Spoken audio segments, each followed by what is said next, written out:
पप्पू यादव, लाल सिंह, दानिश अली एक दिन में दो पार्टियों का कांग्रेस में विलय, दो पूर्व सांसद हुए शामिल। कांग्रेस के लिए यह दिन बेहद अहम है और बहुत अच्छा रहा है। क्योंकि एक ही दिन में जो दो पार्टियां हैं उसका विलय कांग्रेस में हो जाता है। दो पूर्व सांसद जो हैं वो कांग्रेस को ज्वाइन कर लेते हैं। अब मैं आपको बताता हूं कि बुधवार के दिन पप्पू यादव, दानिश अली और चौधरी लाल सिंह कांग्रेस में शामिल हो गए हैं। इतना ही नहीं, पप्पू यादव और चौधरी लाल सिंह ने अपनी पार्टी का विलय कांग्रेस में कर लिया है। समझ रहे हैं? लोकसभा चुनाव का काउंटडाउन शुरू हो गया है। ऐसे में सभी नेता और पार्टियां अपनी समीकरण बैठाने में लगे हुए हैं। इसी क्रम के बीच जो 20 मार्च का दिन था वो तीन बड़े नेताओं ने कांग्रेस का दामन थाम लिया। इनमें पप्पू यादव हैं, दानिश अली हैं और चौधरी लाल सिंह का नाम शामिल है। इस दौरान पप्पू यादव ने अपने जन अधिकार पार्टी का कांग्रेस में विलय कर दिया। वहीं जम्मू कश्मीर के पूर्व बीजेपी नेता चौधरी लाल सिंह ने भी अपनी पार्टी डोगरा स्वाभिमान संगठन का कांग्रेस में विलय कर लिया। सबसे पहले मैं बात बताता हूं आपको पप्पू यादव की। अगर उनकी बात करें तो वो 5 बार के पूर्व सांसद हैं। साथ ही वह पूर्वी राज्य के हिमाचल के क्षेत्र में राजनीतिक तौर पर मजबूत पकड़ रखने के लिए जाने जाते हैं। अगर बीती बाढ़ की बात करूं तो बाढ़ में नाव से वो अनाज बांटते नजर आते थे। कोरोना काल की बात करें तो उनमें उनकी वीडियो काफी वायरल होती थी।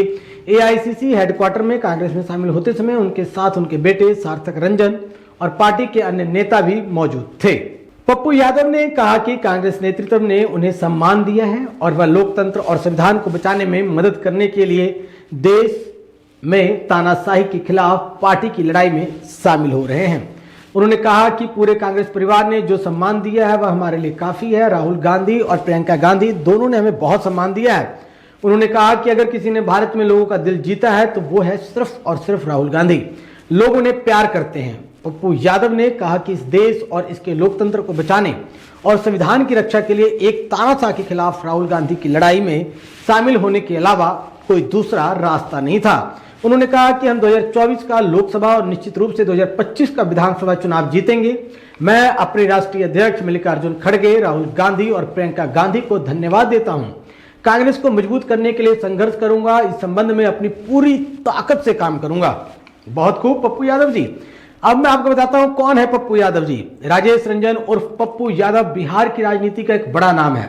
पप्पू यादव 5 बार लोकसभा सांसद रहे हैं, विधायक रह चुके हैं। उन्होंने अपना राजनीतिक सफर निर्दलीय प्रत्याशी के तौर पर शुरू किया था और सपा और आरजेडी में रहने के बाद साल 2015 में अपनी जन अधिकार पार्टी बनाई थी।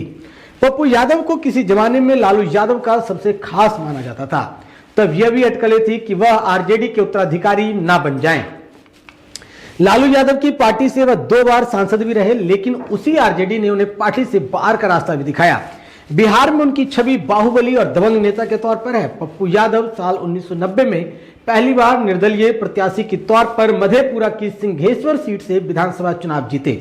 हालांकि इसके बाद उनका सियासी कद बढ़ गया और 1 साल बाद ही साल 1991 के चुनाव में फिर से निर्दलीय उम्मीदवार के तौर पर उन्हें पूर्णिया लोकसभा सीट से जीत हासिल हुई। वह 10वीं लोकसभा के सदस्य चुने गए। इसके बाद पप्पू यादव ने कभी पीछे मुड़कर नहीं देखा और लगातार सियासत की ऊंची सीढ़ियां चढ़ते चले गए। जी हां, अब बताता हूं आपको। दानिश अली ने थामा कांग्रेस का हाथ। अमरोहा से लोकसभा सांसद दानिश अली ने भी आज कांग्रेस का हाथ थाम लिया। दानिश अली को बहुजन समाज पार्टी ने पिछले साल पार्टी विरोधी गतिविधियों में शामिल होने के आरोप में निलंबित कर दिया था।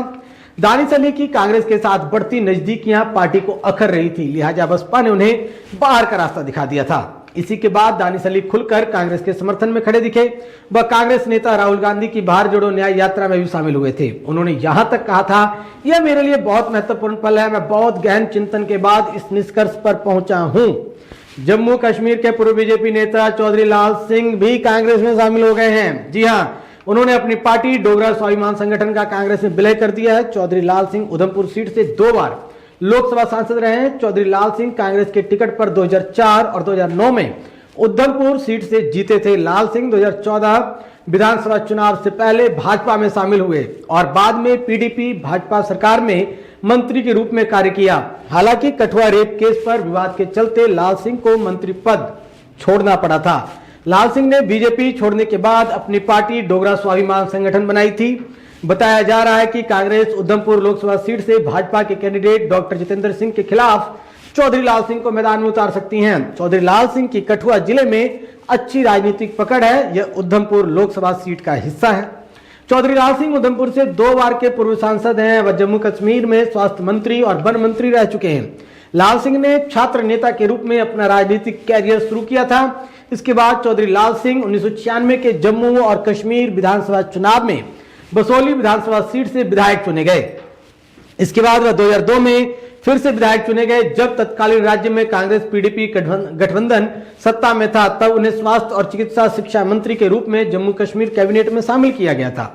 इसके बाद वह 2004 में 14वीं लोकसभा में उधमपुर से सांसद चुने गए। इसके बाद चौधरी लाल सिंह 2009 में 15वीं लोकसभा में भी उधमपुर सीट से दोबारा सांसद बने थे, लेकिन अगस्त 2014 में लोकसभा चुनाव का टिकट नहीं मिलने के बाद उन्होंने कांग्रेस से नाता तोड़ लिया और कठुआ में तत्कालीन बीजेपी अध्यक्ष अमित शाह की मौजूदगी में औपचारिक रूप से भारतीय जनता पार्टी में शामिल हो गए। चौधरी लाल सिंह ने 2018 में कैबिनेट मंत्री के पद से इस्तीफा दे दिया था। साथ ही भाजपा भी छोड़ दी और बाद में अपनी पार्टी बना ली थी। ये थी महत्वपूर्ण खबर और कांग्रेस पार्टी के लिए बढ़िया खबर।